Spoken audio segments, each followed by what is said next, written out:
Hello mga buddy! Alam niyo yung parehong feeling na kinakabahan at nasasabik din. Ganito yung feeling ko nung ilang oras na lang ay makakapunta na ako sa Russia. Sakay ng Kanot Shark Airlines sa Uzbekistan, lumapag ako sa Domodedovo Airport sa Moscow. Honestly, medyo kinakabahan din ako habang naglalakad papuntang immigration.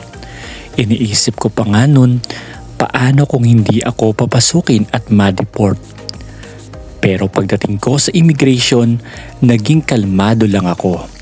Ipinakita ko lang yung passport ko, boarding pass at e-visa. Tinanong lang ako kung anong gagawin ko sa Moscow. Sabi ko, for tourism.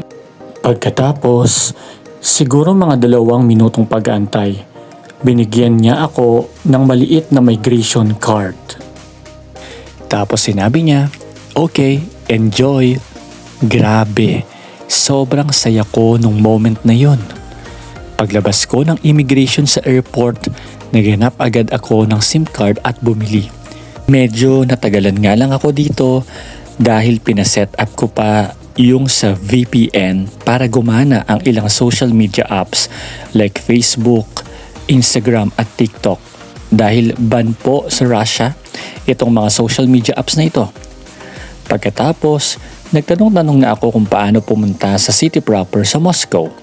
Ayoko namang mag-taxi kaya nirecommend sa akin na mag-tren ako sa AeroExpress at kailangan kong bumili ng ticket para makarating naman sa metro train papunta sa aking hotel at sa mga sikat na lugar tulad ng Red Square at Kremlin.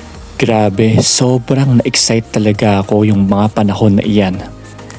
Sa susunod ay ibabahagi ko sa inyo kung ano-ano nga ba ang mga napuntahan ko sa Moscow, Russia. Hanggang sa muli, paalam!